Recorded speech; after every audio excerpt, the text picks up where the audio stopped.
So, we have the Bucks against the Sun, 2021 NBA Finals rematch, and Giannis still unstoppable against them, as once again DeAndre Ayton was in foul trouble against him, and he continues to bump him on drives way too much, and Giannis just going and going, and Jay Crowder was back in Phoenix, so you know he was ready to game and ball out. He hits the sidestep three and he's talking his-ish. And the game was a lot about free throws, because, well, the Suns fans complained about Giannis getting to the free throw line. And yeah, there were some questionable calls, of course, and the Suns didn't get some calls on their way. And do I want it to be more fair and square? Yeah, I do. I wish every call was, the calls would be fairly officiated on any player, but it's hard to, officiate somebody like Giannis, somebody like LeBron and stuff, right? Here is a goaltend from Jrue Holiday, and we are, heading into the second half with just a 9-point lead for these Bucks, who were just that much better than the Suns. And then Devin Booker started to cook, and he cooks. Jay Crowder here well cooks. It's a great defense, but he just is a tough shot maker, especially from the mid-range, and he was talking his-ish back to Jay Crowder, and Campaign woke up. I feel like I have not seen him play a good game in a long time, but nah, he had a solid game just recently, but he was also injured for a long time. And then this was what shifted the game, this tough corner three-pointer from Pat Connaughton. And the Suns were in a rough spot here, as they could barely score. Devin Booker wasn't going, and they just, I don't know, it felt like they wasted too much energy. Not too much energy, they wasted all their energy on the comeback, and Jay Crowder hits the dagger here in the valley. And yeah, that was not the best for the Suns fans, right? And not the best game overall. CP3 was once again just meh.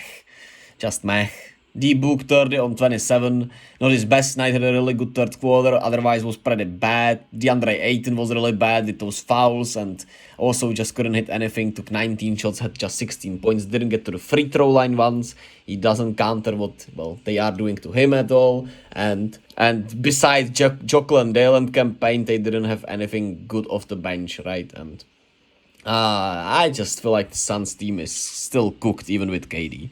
But we'll see, man. If they are healthy, they're gonna be for sure and tough out. But I just don't see it happening with the way CP3 is playing and the way Ayton is wired. While on the other hand, the Bucks are growing to be my pick to win it all this year more and more by the day, as they just keep winning and keep playing some really good basketball. Bud has been coaching his ass off also. Giannis with 36, 11, and 8. Wasn't great overall, but he got to the line 24 times, made 14 of those, 11 of 23 from the field, put a lot of pressure on the Suns defense, which without KD doesn't have enough length or size to stop him. And Brook Lopez continues to be just spectacular. 21-10, 2 steals, 1 blocks. I mean, goddamn, tell me what team wouldn't want Brook Lopez on their team besides like OKC or some young team like this, right? Brook Lopez is just such a great player, and the Bucks just seem to be that team.